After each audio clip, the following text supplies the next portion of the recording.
प्रेम से बोलिए जय माता दी। भक्तों, आज चैत्र नवरात्रि के 8वां दिन है और आज आप सभी रसपान करेंगे महागौरी माता की व्रत कथा। आप सभी भक्तों पर महागौरी माता की कृपा सदा सर्वदा बनी रहे। आइए रसपान करते हैं माता गौरी की व्रत कथा। नवरात्रि में 8वें दिन महागौरी शक्ति की पूजा की जाती है। नाम से प्रकट है कि इनका रूप पूर्णतः गौर वर्ण है। इनकी उपमा शंख, चंद्र और कुंड के फूल से दी जाती है। अष्टवर्षा भवेद गौरी यानी इनकी आयु 8 साल की मानी गई है। इनके सभी आभूषण और वस्त्र सफेद है, इसलिए उन्हें श्वेतांबर धारा कहा गया है। 4 भुजाएं हैं और वाहन वृषभ है, इसलिए वृषारूढ़ा भी कहा गया है इनको। इनके ऊपर वाला दाहिना हाथ अभय मुद्रा में है तथा नीचे वाला हाथ त्रिशूल धारण किया हुआ है।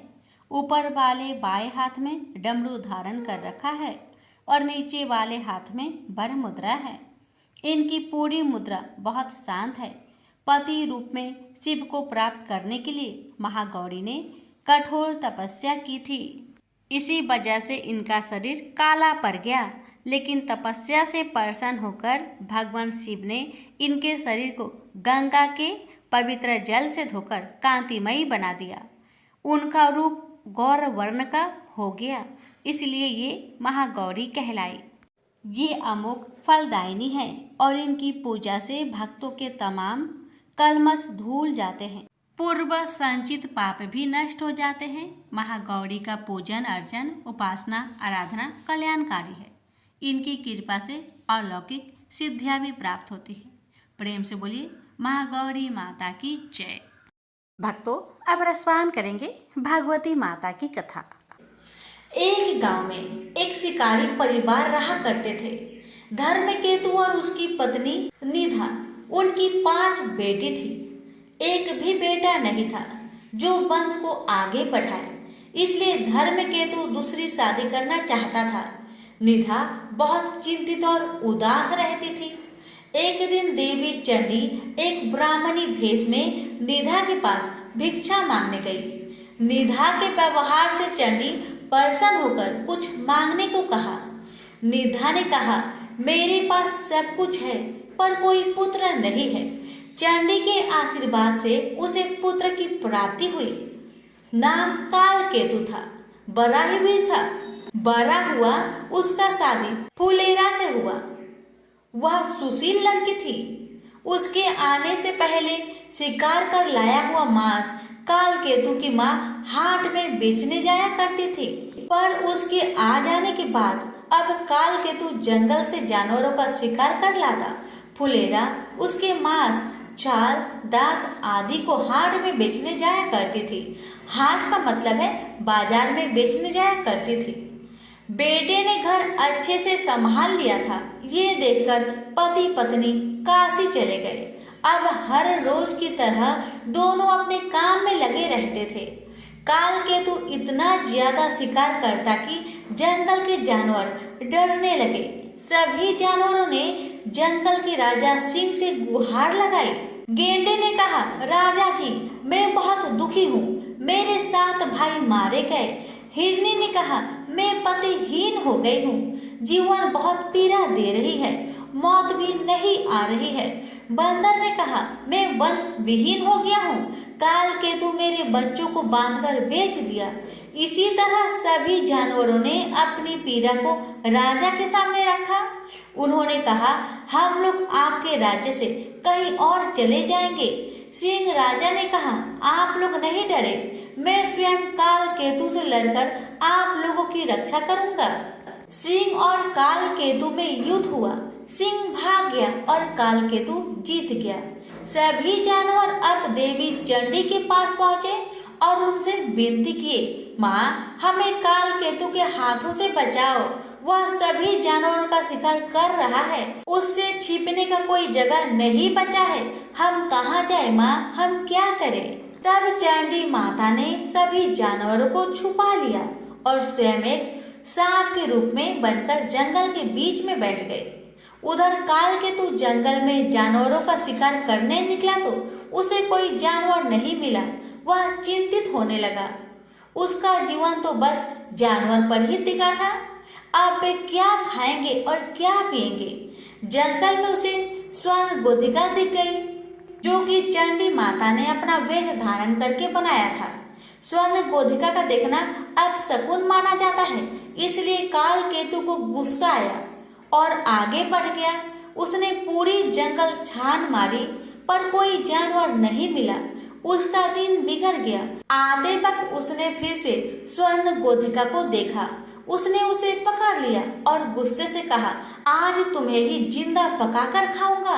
जब काल केतु घर आया तो फुलेरा घर पर नहीं थी। पड़ोसी से पता चला वह बाजार गई है। काल केतु स्वर्ण गोधिका को रस्सी से बांधकर फुलेरा के पास पहुंचा। फुलेरा बोली, घर में खाने को कुछ नहीं है और ये बासी मांस कोई नहीं खरीद रहा है। काल केतु ने फुलेरा को पड़ोसी से शिवली फूल के बदले चावल उधार मांगने को कहा और कहा, घर पर स्वर्ण गोधिका है, उसे पका लेना। काल केतु बाजार में रहकर बासी मांस बेचने लगा और फुलेरा चावल लेकर घर पहुंची। घर में स्वर्ण गोधिका नहीं था, बल्कि एक 16 साल की सुंदर कन्या रस्सी से बंधी थी।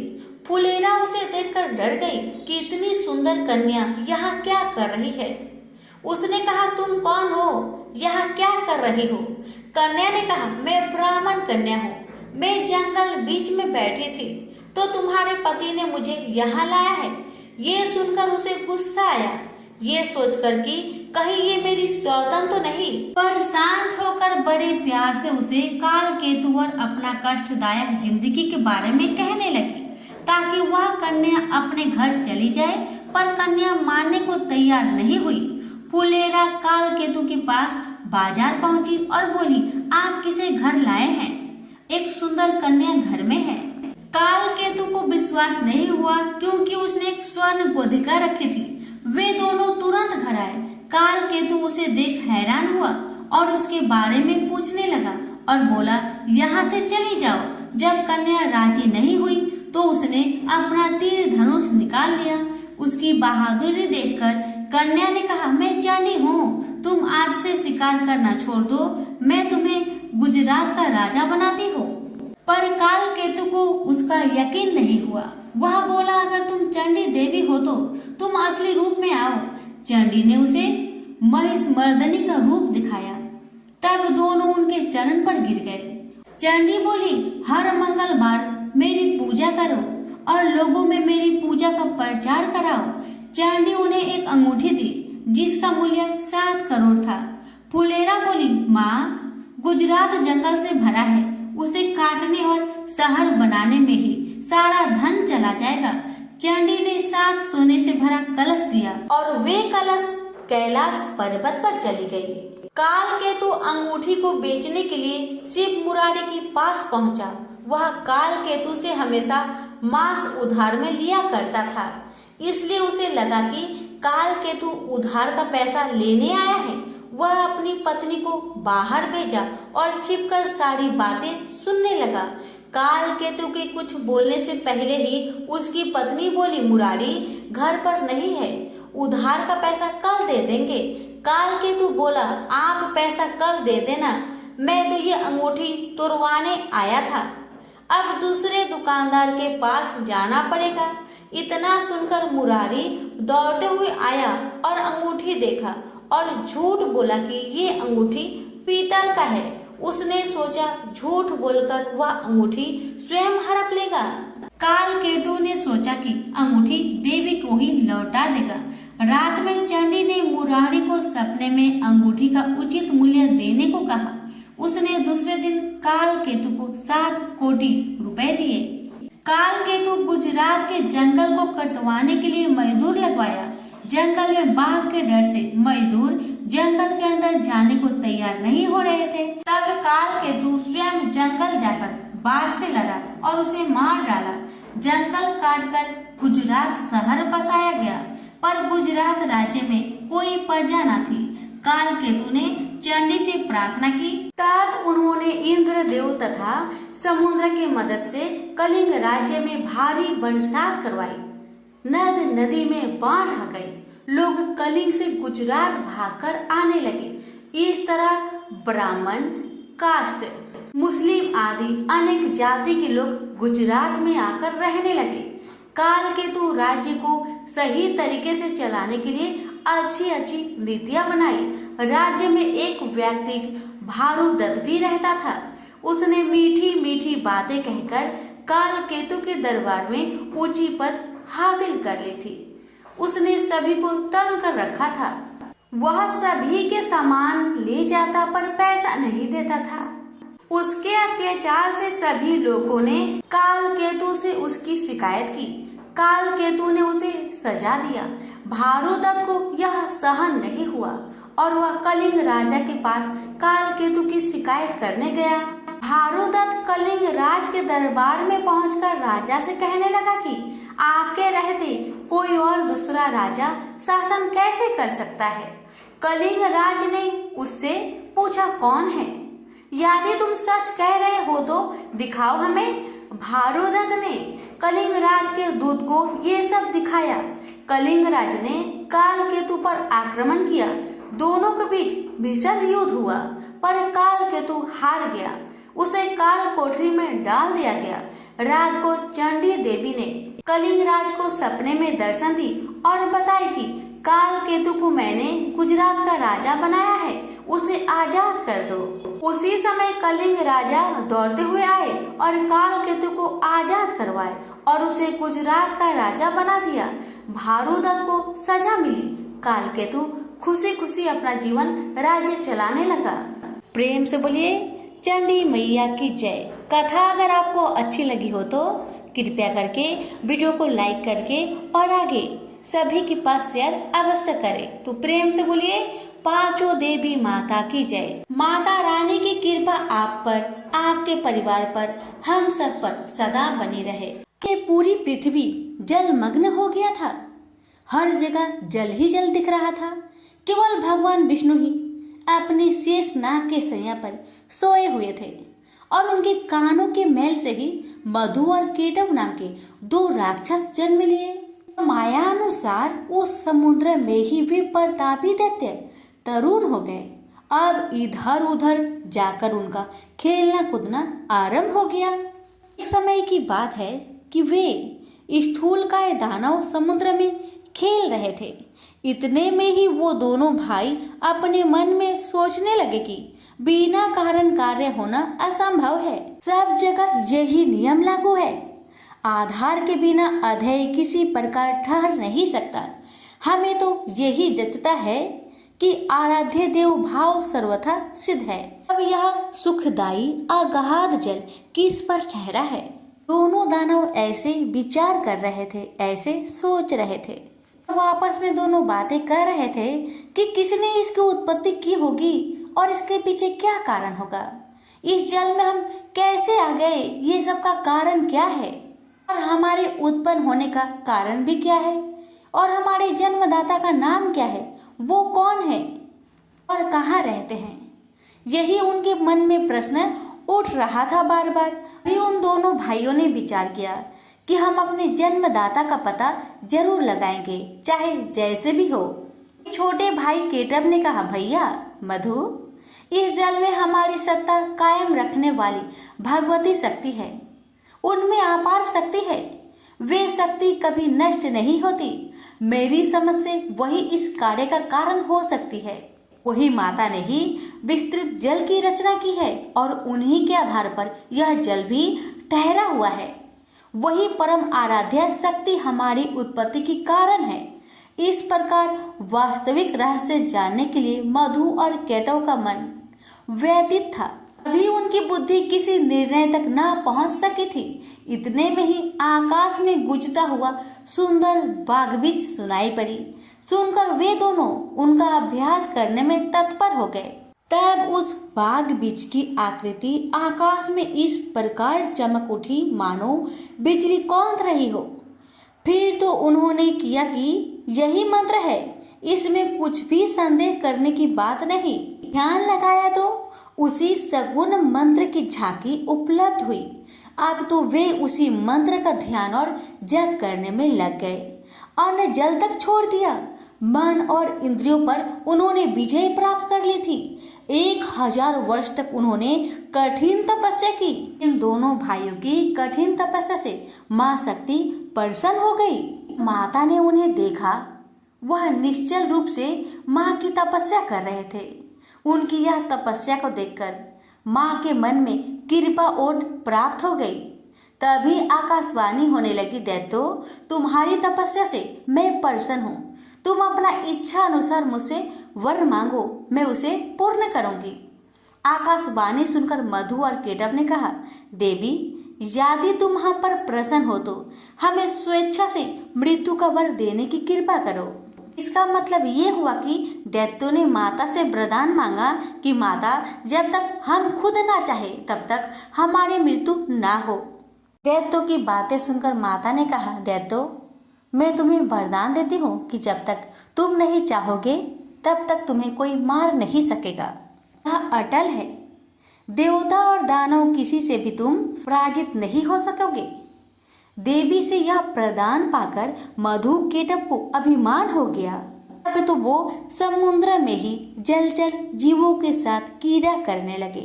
कुछ समय के पश्चात एक दिन अनायास ही प्रजापति ब्रह्मा जी पर उनकी दृष्टि पड़ी। ब्रह्मा जी कमल के आसन पर विराजमान थे। मधु और केटव में अपार बल था।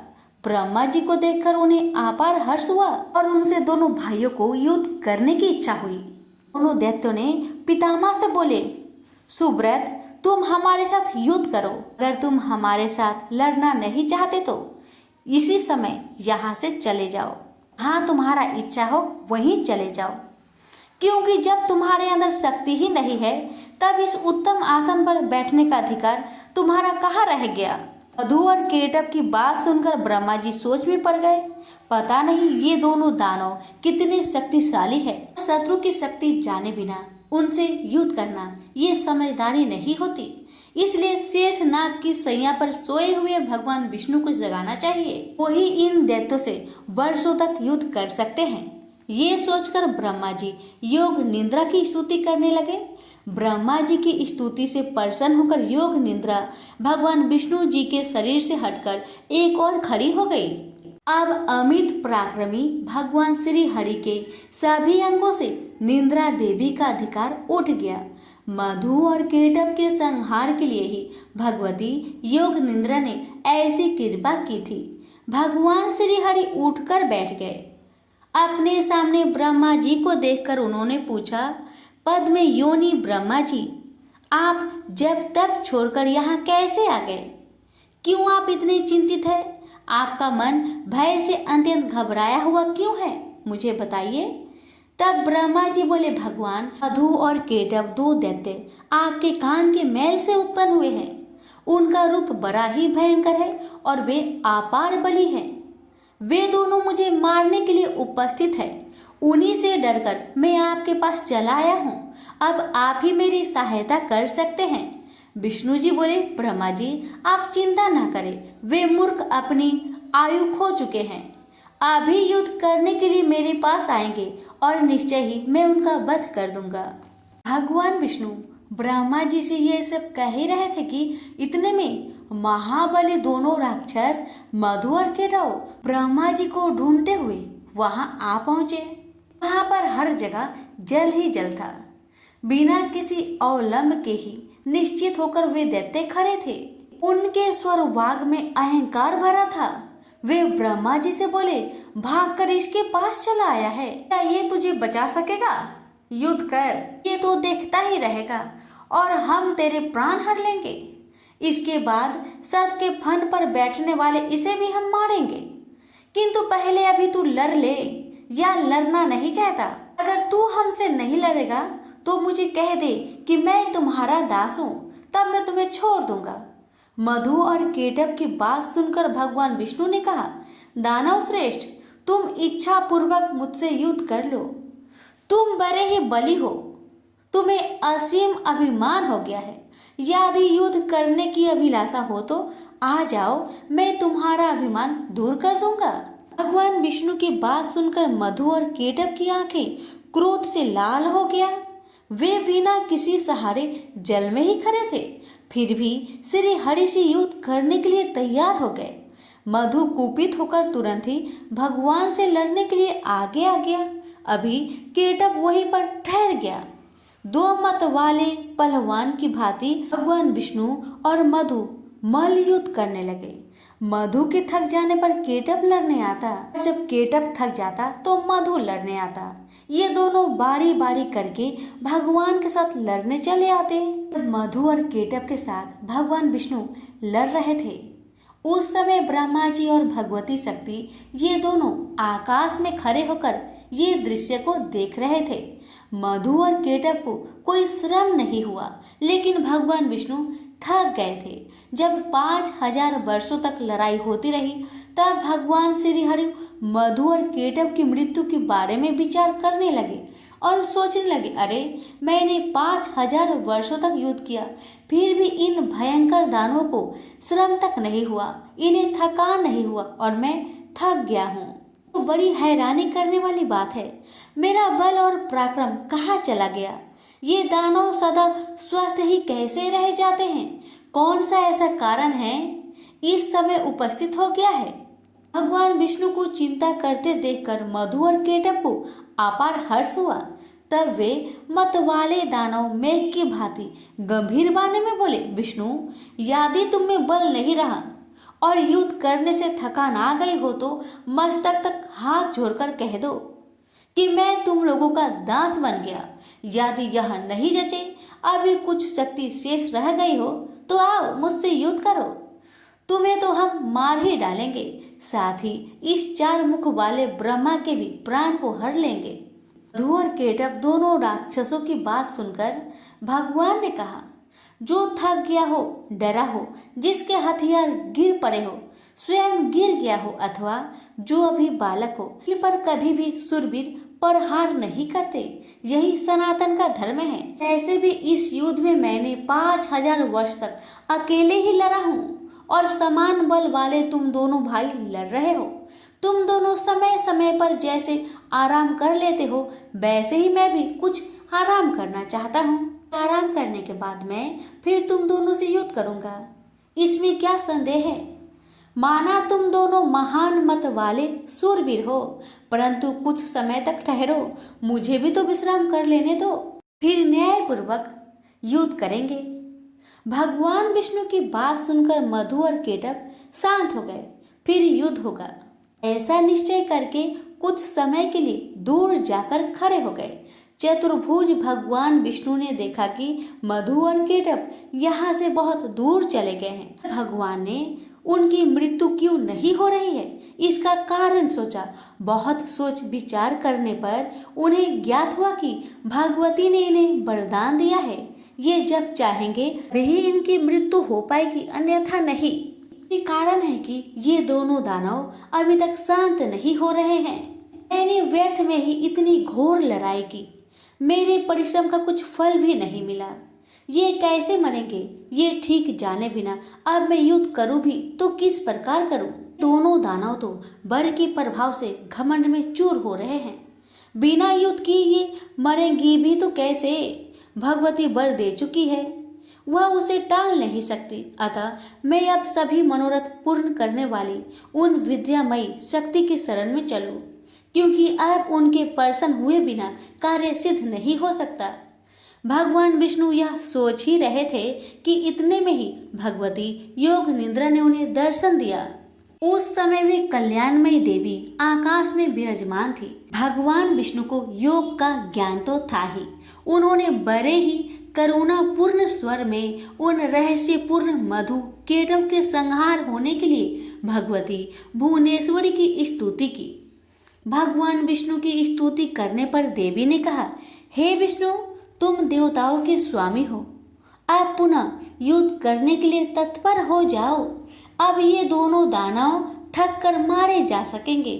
मेरी वक्र दृष्टि से ये अवश्य ही मोह में पड़ जाएंगे। कि माया से ये दोनों मोहित हो जाएंगे, उसी समय तुम शीघ्र ही इन दोनों को मार डालना। भगवती की वाणी सुनकर भगवान विष्णु युद्ध भूमि में आकर खड़े हो गए। वे महाबली दानव बड़े ही विचारशील थे। युद्ध की इच्छा से वो भी सामने उपस्थित हुए। भगवान विष्णु को सामने देखकर उन्हें बड़ा हर्ष हुआ। वे बोले, विष्णु ठहरो, युद्ध करो। तुमने लड़ने की उत्कट इच्छा तो ली ही है। हार और जीत में प्रबंध प्रबल होता है। यह निश्चय जानकर तुम्हें युद्ध में ही लगना चाहिए। बलवान विजयी होता है, किंतु कभी कभी भाग्यवश दुर्बल भी विजयी पा सकता है। इसलिए महात्मा पुरुष को चाहिए कि किसी भी परिस्थिति में हर्ष और शोक ना करे। मैं सदा से दानव का शत्रु हूँ। प्राचीन समय में बहुत से दैत्य मुझसे पराजित हुए हैं। यह जानकर हर्ष और इस समय इन मधु केटभ से मैं हार गया, ये शोक करना तुम्हारे लिए अनुचित है। यह कहकर मधु केटभ युद्ध के लिए डट गए। उन्हें देखकर विष्णु ने बड़े ही विचित्र ढंग से घुसा मारा। बलाभिमानी उन दैत्य ने भी विष्णु को घुसा से चोट पहुंचाई। ऐसा परस्पर घोर युद्ध होने लगा।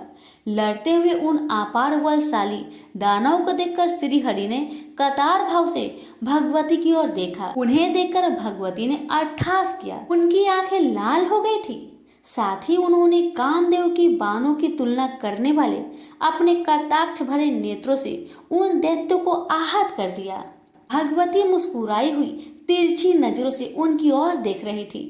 उनके उस अवलोकन में प्रेम और मोह भरा था। फिर तो भगवती की तिरछी चितवन को देखकर दुरात्मा मधु और केटभ तुरंत मोहित हो गए। मदन सुरों में उनका मन व्यतीत हो उठा। वे देवी की ओर देखते ही रह गए। भगवान विष्णु काम साधने में सतर्क तो थे ही। वे देवी के अभिप्राय को देखकर समझ गए कि अब दैत्य मोहित हो चुके हैं। फिर तो हंसकर मेघ की भांति गंभीर वाणी में उन्होंने कहा, वीरो, तुम्हें जो इच्छा हो वर मांग लो। मैं तुम्हारे युद्ध कौशल से अत्यंत प्रसन्न होकर अवश्य वर देने को तैयार हूँ। प्राचीन समय में युद्ध करने वाले बहुत तेरे दानव मेरे सामने आए, किंतु मैंने तुम्हारे समान न तो किसी को देखा है और न ही सुना है। तुम बड़े ही अनुपम बलवान हो, अतएव मैं तुमसे बहुत प्रसन्न हूँ। तुम दोनों भाइयों की अभिलाषा में अवश्य पूर्ण करूंगा। उस समय मधु केटभ काम से आतुर थे। उन्हें अपने बल का अभिमान तो था ही। उनकी आंखें कमल के समान थी। जगत को आह्लादित करने वाली भगवती महामाया सामने विराजमान थी। भगवान विष्णु की बात सुनकर भी दानव की आंखें देवी की ओर लगी रही। उन्होंने कहा, विष्णु, हम मांगने नहीं आए हैं। तुम हमें क्या दे सकोगे? हम ही तुम्हें देने को तैयार है। तुम चाहो सो मुझसे मांग लो। हम भी तुम्हारे युद्ध से बहुत प्रसन्न हैं। मधु केटभ की बात सुनकर भगवान विष्णु ने कहा, यदि तुम लोग अब मुझ पर प्रसन्न हो और मुझे वर देना चाहते हो तो बस तुम दोनों मेरे हाथ से मौत स्वीकार कर लो। भगवान विष्णु की बात सुनकर मधु केटभ महान आश्चर्य में पड़ गए। वे हमें ठग गए मानकर खड़े रहे। उनके मुख पर शोक की घटा घिर आई। सर्वत्र जल जल भरा हुआ था। कहीं भी प्राकृतिक भूमि दिखाई नहीं दे रही थी। यही मन में विचार करके वे दोनों राक्षस बोले, विष्णु, हे जनार्दन, तुम देवताओं के स्वामी हो। तुमने भी पहले वर देने की बात कही थी।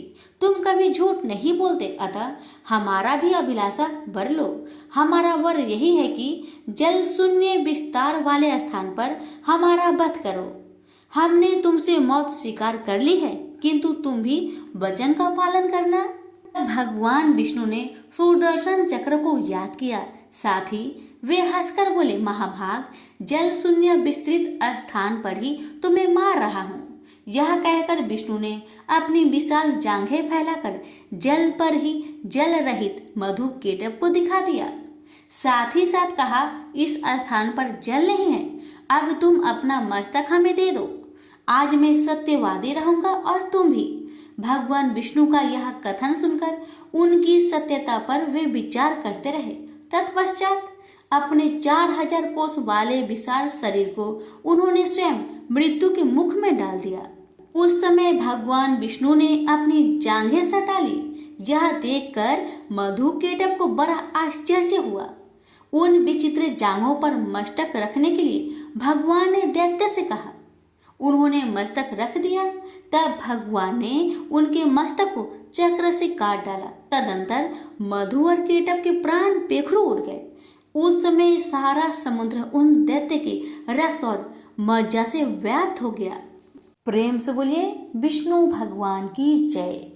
एक राजा थे जिनका नाम था स्पर्श। वो माँ भगवती के बहुत बड़ा भक्त थे। वे दिन रात उनकी पूजा आराधना में लीन रहते थे। राजा को किसी चीज की भी कमी नहीं थी, बस उन्हें बच्चे की ख्वाहिश थी। सालों से बच्चा न होने के कारण राजा कुछ निराश रहा करते थे। एक दिन राजा की भक्ति से खुश होकर माँ भगवती ने सपने में आकर उसे 2 बेटी होने का वरदान दिया। आशीर्वाद मिलने के कुछ समय बाद राजा के घर एक बेटी पैदा हुई। बेटी पैदा होने की खुशी में राजा ने सबको दावत दी और बेटी की कुंडली बनवाने के लिए पंडितों को बुलवाया। सबने राजा से एक ही बात कही कि ये साक्षात देवी का रूप है। जहाँ भी इसके कदम पड़ेंगे वहाँ खुशियाँ ही खुशियाँ होगी। यह भगवती देवी की भक्तन होगी। इतना सब कहकर पंडितों ने लड़के का नाम तारा रख दिया। कुछ समय के बाद मंगलवार के दिन राजा के घर एक और बेटी पैदा हुई। ज्योतिषों ने उसकी भी कुंडली बनवाई और उदास हो गए। राजा ने जब उनसे उदासी का कारण पूछा तो ज्योतिषों ने बताया कि ये लड़की आपके जीवन में खूब सारा दुख लेकर आएगी। राजा ने ज्योतिषों से पूछा कि आखिर मैंने ऐसे कौन से खराब कर्म किए थे इसने मेरे घर जन्म लिया है। ज्योतिषों ने बताया कि आपकी दोनों बेटियां राजा इंद्र की अप्सराएं हुआ करती थी। इनमें से बड़ी बहन का नाम तारा और छोटी बहन का नाम रुकमन था।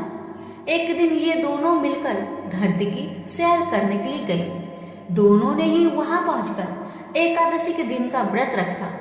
तारा ने अपनी छोटी बहन से कहा कि आज एकादशी का व्रत है, इसलिए बाजार जाकर कुछ ताजे फल ले आओ, लेकिन वहाँ कुछ खाना मत। रुकमन बाजार फल लेने के लिए चली गई। वहाँ उसे मछली की पकौड़े दिखे। उसने झट से उन्हें खा लिया और अपनी दीदी के लिए कुछ फल ले लिए।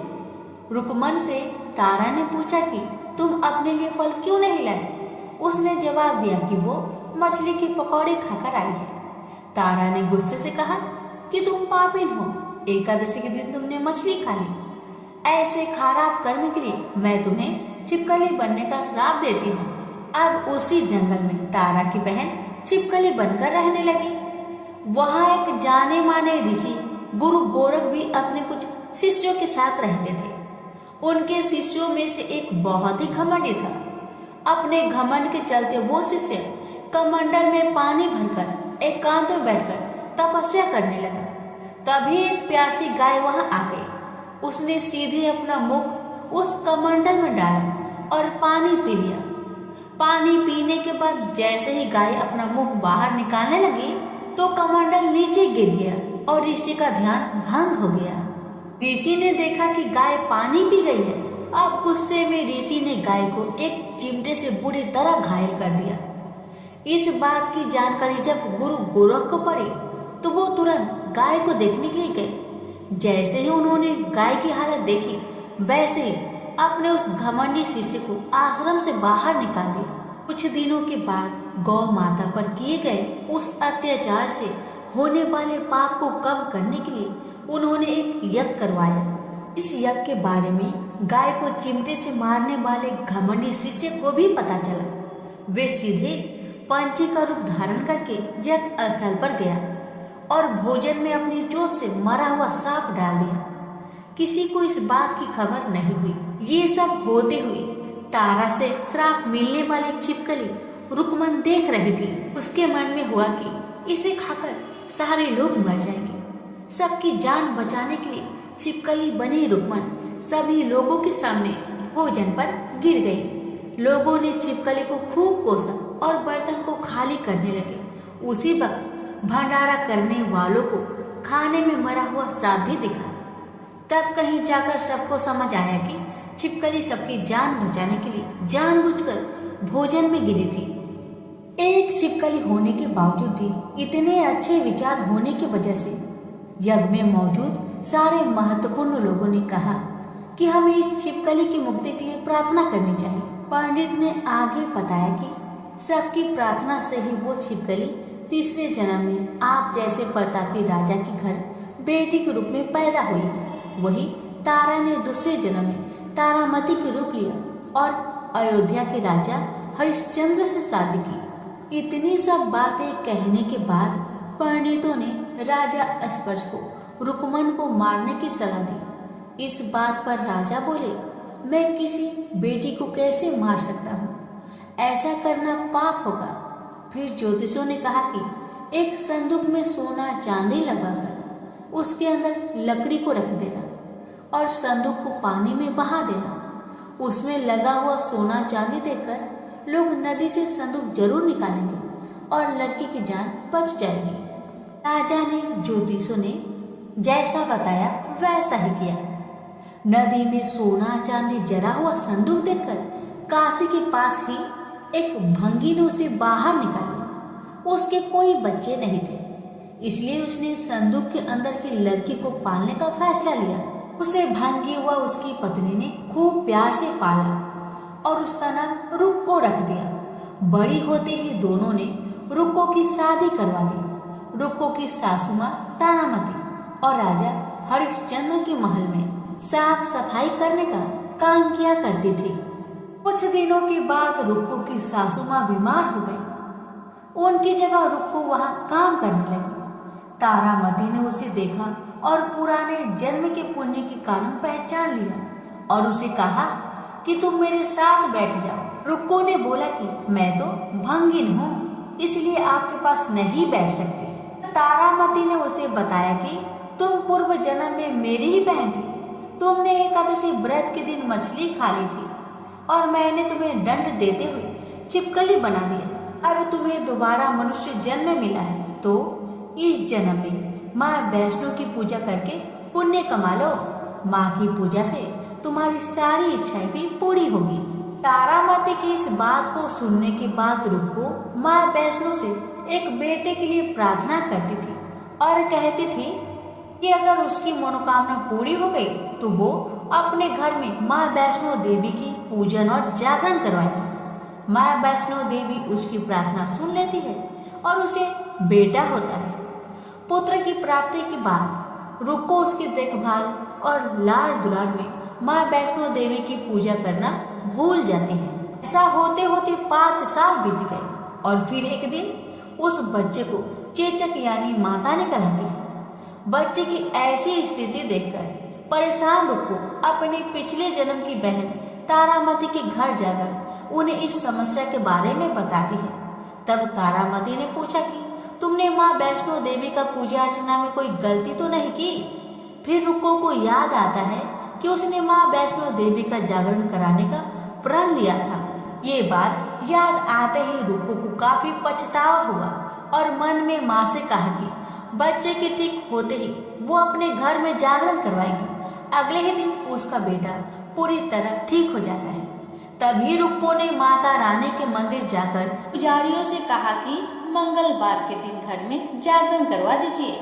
रुक्को की बात सुनकर पंडित कहते हैं कि तुम यही 5 रुपए दे दो, तुम्हारे लिए हम मंदिर में ही जागरण करा देते हैं। रुक्को कहती है, मुझे पता है कि मैं चमारिन हूँ, लेकिन आप मेरे घर आकर ही जागरण करवा दीजिए। माँ किसी तरह का भेदभाव नहीं करती, तो आपको भी नहीं करना चाहिए।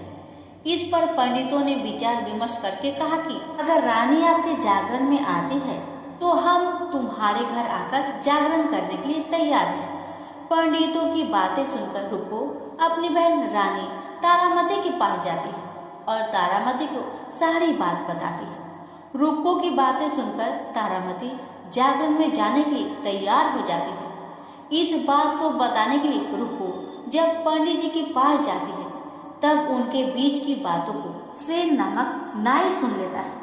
फिर वह राजा हरिश्चंद्र को जाकर सारी बात बता देता है। राजा के मन में हुआ कि रानी को नीची जाति वालों के घर जागरण में नहीं जाना चाहिए। इस वजह से वो अपनी उंगली काट लेते हैं, जिससे उन्हें नींद न आए और रानी जागरण में ना जा सके। जब जागरण का समय होता है तब भी राजा को जागते हुए देखकर रानी मन ही मन माँ वैष्णो देवी से प्रार्थना करती है कि महाराज को नींद आ जाए ताकि मैं जागरण में जा सकूं। रानी की प्रार्थना के कुछ देर बाद राजा को नींद आ जाती है। फिर रानी तारामती रोशनदार में रस्सी बांधकर महल से नीचे आकर रुक्कों के घर चली जाती है। इसी जल्दबाजी में रास्ते में ही रानी का रेशमी रुमाल और एक पाव का कंगन गिर जाता है।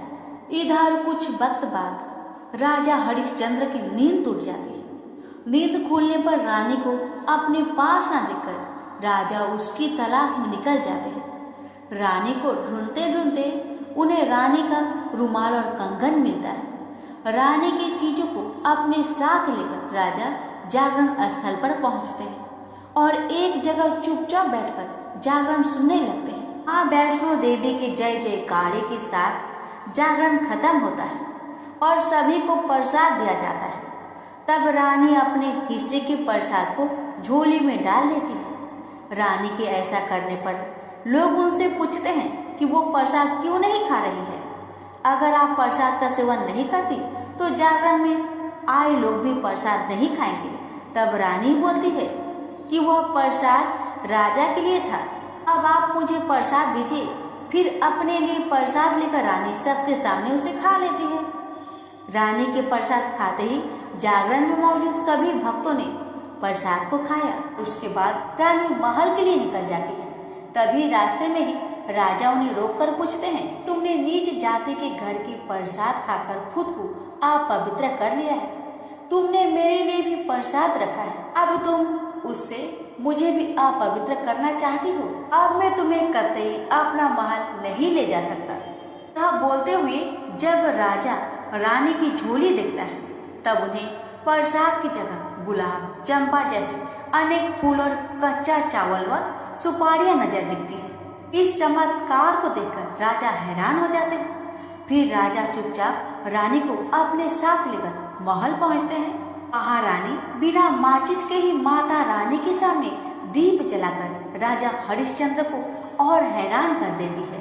फिर रानी बोलती है कि माता के दर्शन करने के लिए बहुत बड़ा त्याग करना पड़ता है। इसके लिए आपको अपने बेटे रोहितास की बलि देनी होगी, तभी माँ दुर्गा आपको साक्षात दर्शन देगी। यह सुनकर राजा के मन में माँ के दर्शन की इच्छा होने लगी, जिसके लिए राजा अपने पुत्र की बलि देते हैं। बलि देने के बाद माँ दुर्गा शेर पर सवार होकर प्रकट हो जाती है। उन्हें देखकर राजा हरिश्चंद्र काफी खुश हो गए और माँ दुर्गा ने तुरंत राजा के बेटे को दोबारा जिंदा कर दिया। इस चमत्कार को देखकर राजा हरिश्चंद्र खुश हो गए। तभी राजा ने माँ की पूरी विधि विधान से पूजा करके उनसे गलतियों की माफी मांगी। माँ दुर्गा ने भी राजा को खुश रहने का आशीर्वाद दिया और अंतर्ध्यान हो गए। तब राजा ने तारा रानी से कहा कि मैं बहुत खुश हूँ कि मुझे पत्नी के रूप में आप मिली हैं। फिर राजा हरिश्चंद्र, तारा रानी और रुक्मन तीनों अपनी मनुष्य योनि से छुटकारा पाकर देवलोक में चले जाते हैं। इनसे बोलिए तारा रानी की जय हो, माता रानी की जय हो। दक्ष प्रजापति की सभी पुत्रियां गुणवंती थी, फिर भी दक्ष के मन में संतोष नहीं था। वे चाहते थे उनके घर में एक ऐसी पुत्री का जन्म हो जो सर्वशक्ति संपन्न हो एवं सर्व विजयिनी हो। अतः दक्ष एक ऐसी ही पुत्री के लिए तप करने लगा। तप करते करते अधिक दिन बीत गए तो भगवती आद्य ने प्रकट होकर कहा, मैं तुम्हारे तप से प्रसन्न हूँ। तुम किस कारण तप कर रहे हो? दक्ष ने तप करने का कारण बताया तो माँ बोली, मैं स्वयं पुत्री के रूप में तुम्हारे यहाँ जन्म धारण करूंगी। मेरा नाम सती होगा। मैं सती के रूप में जन्म लेकर अपनी लीलाओं का विस्तार करूंगी। फलतः भगवती आद्य ने सती रूप में दक्ष के यहाँ जन्म लिया। सती दक्ष की सभी पुत्रियों में सबसे अलौकिक थी। सती ने बाल्यावस्था में ही कई ऐसे अलौकिक आश्चर्यचकित करने वाले कार्य कर दिखाए थे जिन्हें देखकर स्वयं दक्ष को भी विस्मय होता था। जब सती विवाह योग्य हो गई तो दक्ष को उनके लिए वर की चिंता होने लगी। उन्होंने ब्रह्मा जी से इस विषय में परामर्श किया। ब्रह्मा जी ने कहा, सती आद्य के अवतार है। आद्य आदि शक्ति और शिव आदि पुरुष है। अतः सती के विवाह के लिए शिव ही योग और उचित वर है। दक्ष ने ब्रह्मा जी की बात मानकर सती का विवाह भगवान शिव के साथ कर दिया।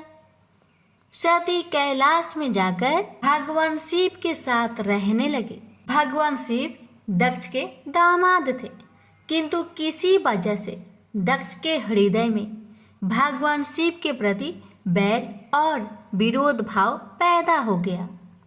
एक बार देवलोक में ब्रह्मा ने धर्म के निरूपण के लिए एक सभा का आयोजन किया था।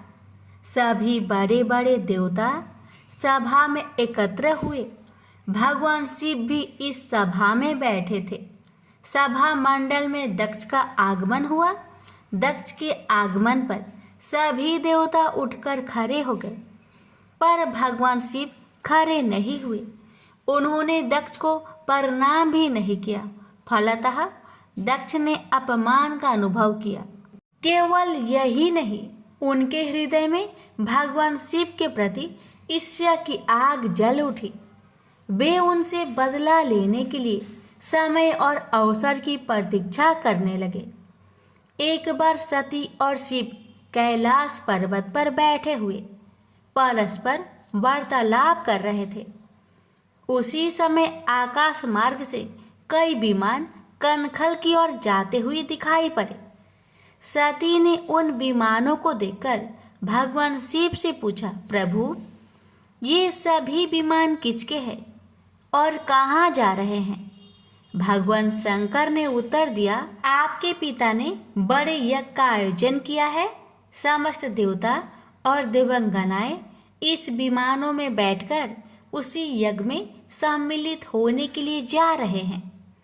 इस पर सती ने दूसरा प्रश्न किया, क्या मेरे पिता ने आपको यज्ञ में सम्मिलित होने के लिए नहीं बुलाया?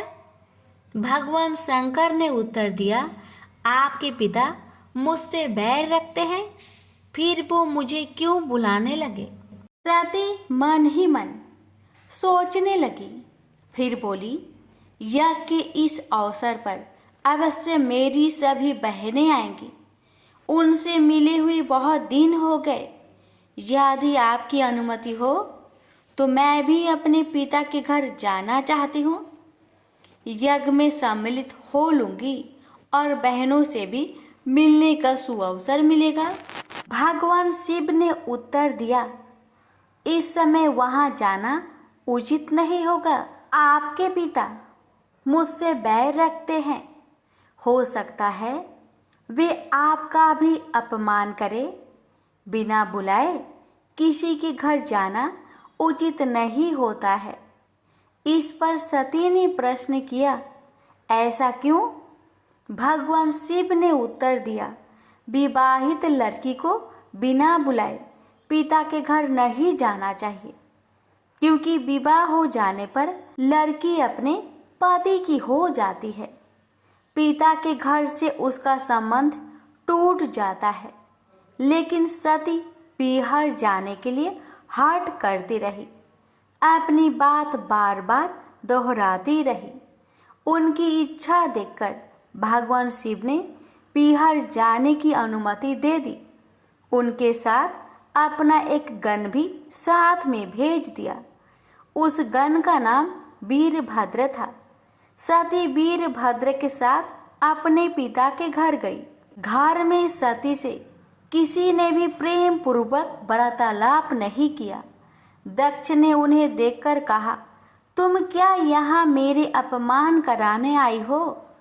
अपनी बहनों को तो देखो, वे किस प्रकार भांति भांति के अलंकारों और सुंदर वस्त्रों से सुसज्जित है।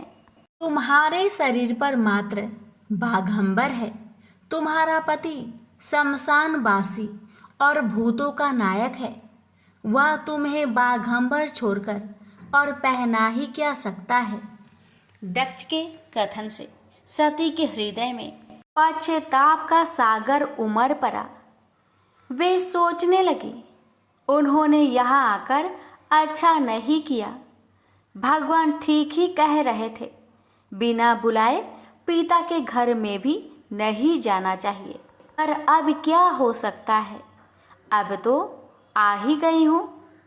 पिता के कटु और अपमानजनक शब्द सुनकर भी सती मौन रही।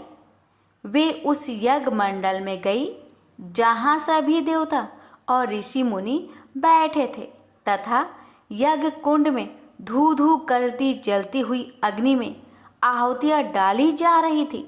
सती ने यज्ञ मंडप में सभी देवताओं के तो भाग देखे, किंतु भगवान शिव का भाग नहीं देखा।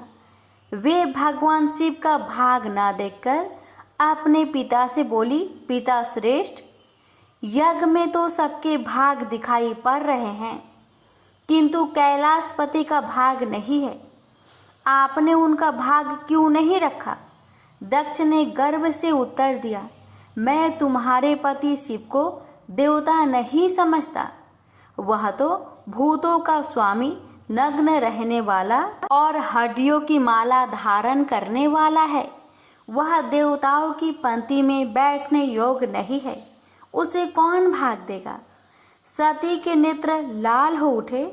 उनका मुखमंडल प्रलय की सूर्य की भांति तेजोदीप्त हो उठा।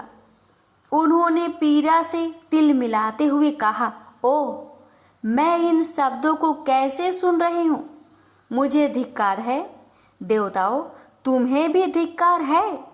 तुम भी उन कैलाशपति के लिए इन शब्दों को कैसे सुन रहे हो, जो मंगल के प्रतीक है और जो क्षण मात्र में संपूर्ण सृष्टि को नष्ट करने की शक्ति रखते हैं। वे मेरे स्वामी हैं। नारी के लिए उसका पति ही स्वर्ग होता है। जो नारी अपने पति के लिए अपमानजनक शब्द को सुनती है, उसे नरक में जाना पड़ता है। पृथ्वी सुनो, आकाश सुनो और देवताओं तुम भी सुनो। मेरे पिता ने मेरे स्वामी का अपमान किया है। मैं अब एक क्षण भी जीवित रहना नहीं चाहती। सती अपने कथन को समाप्त करती हुई यज्ञ के कुंड में कूद पड़ी। जलती हुई आहुतियों के साथ उनका शरीर भी जलने लगा।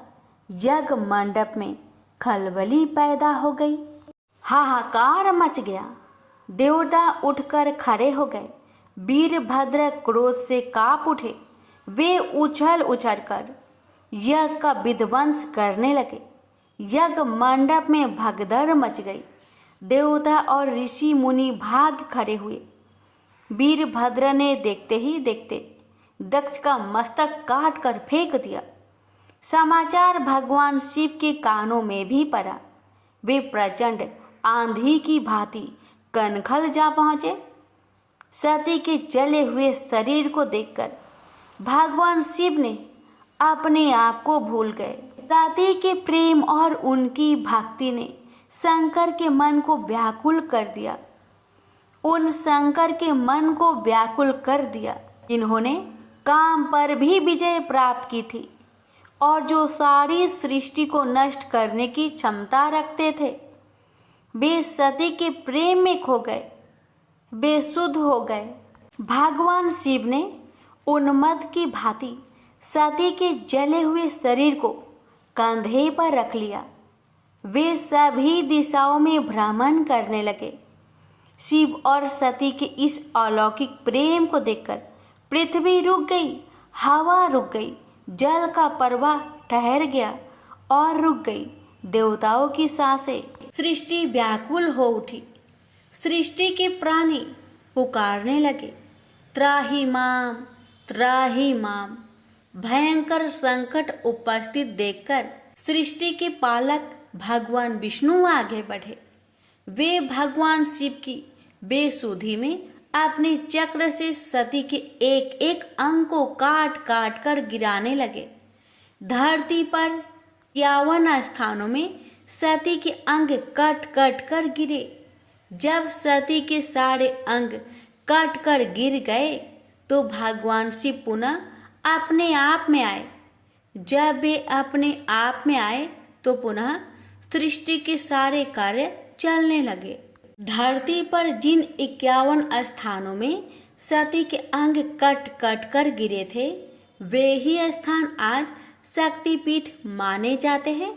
आज भी उन स्थानों में सती का पूजन होता है, उपासना होती है। धन्य था शिव और सती का प्रेम। शिव और सती के प्रेम में उन्हें अमर और वंदनीय बना दिया। प्रेम से बोलिए सती मैया की जय। सुनेंगे माँ पार्वती के रूप में जन्म की कथा। बाद में सती की विरह में शंकर जी दयनीय दशा हो गई। वे हर पल सती का ही ध्यान करते रहते और उन्हीं ही चर्चा में व्यस्त रहते। उधर सती ने भी शरीर का त्याग करते समय संकल्प किया था कि मैं राजा हिमालय के यहाँ जन्म लेकर शंकर जी की अर्धांगिनी बनूं। अब जगदम्बा का संकल्प व्यर्थ होने से तो रहा। वे उचित समय पर राजा हिमालय की पत्नी मेनका के गर्भ में प्रविष्ट होकर उनकी कोख में से प्रकट हुई। पर्वतराज की पुत्री होने के कारण वे पार्वती कहलाई।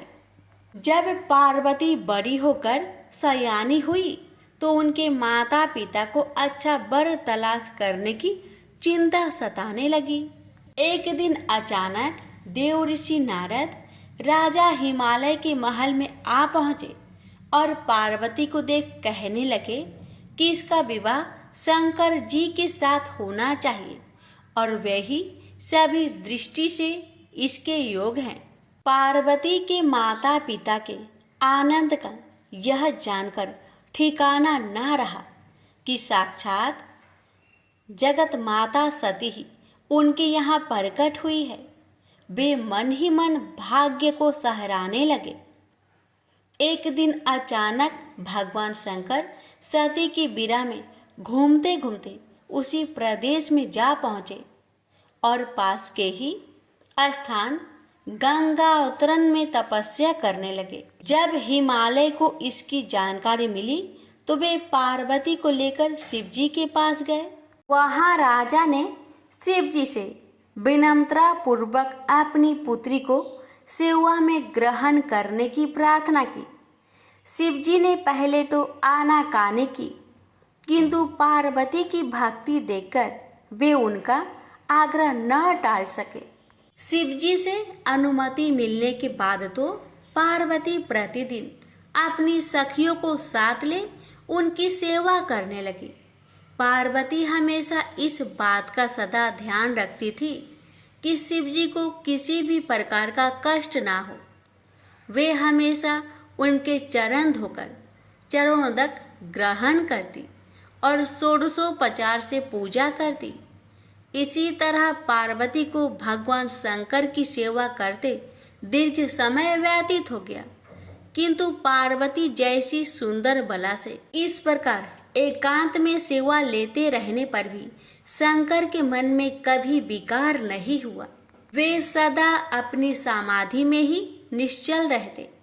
उधर देवताओं को तारक नाम का असुर बड़ा त्रास देने लगा। यह जानकर कि शिव के पुत्र से ही तारक की मृत्यु हो सकती है, सभी देवता शिव पार्वती का विवाह कराने की चेष्टा करने लगे। उन्होंने शिव को पार्वती के प्रति अनुरक्त करने के लिए कामदेव को उनके पास भेजा, किंतु पुष्पा युद्ध का पुष्पा बाण भी शंकर के मन को विक्षुब्ध न कर सका। उल्टा कामदेव उनकी क्रोध अग्नि से भस्म हो गए। इसके बाद शंकर भी वहां अधिक रहना अपनी तपस्याचार के लिए अंतराय रूप समझ कैलाश की ओर चल दिए।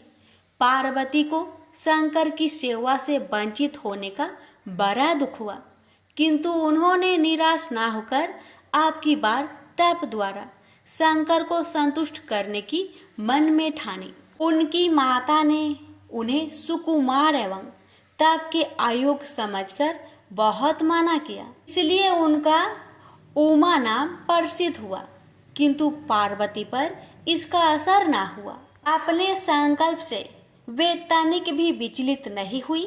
वे भी घर से निकल उसी शिखर पर तपस्या करने लगी जहाँ शिव जी ने तपस्या की थी। तभी से लोग उस शिखर को गौरी शिखर कहने लगे। वहाँ उन्होंने पहले वर्ष फलहार से जीवन व्यतीत किया। दूसरे वर्ष वे पर्ण वृक्षों के पत्ते खाकर रहने लगी और फिर तो उन्होंने पर्ण का भी त्याग कर दिया और इसलिए वे अपर्णा कहलाई। इस प्रकार पार्वती ने 3000 वर्ष तक तपस्या की। उनकी कठोर तपस्या को देख ऋषि मुनि भी दंग रह गए। अंत में भगवान आशुतोष का आसन हिला। उन्होंने पार्वती की परीक्षा लेने के लिए पहले सप्त ऋषियों को भेजा और पीछे स्वयं वटु भेष धारण कर पार्वती की परीक्षा के निमित्त प्रस्थान किया। प्रेम से बोलिए हर हर महादेव। माता पार्वती की जय।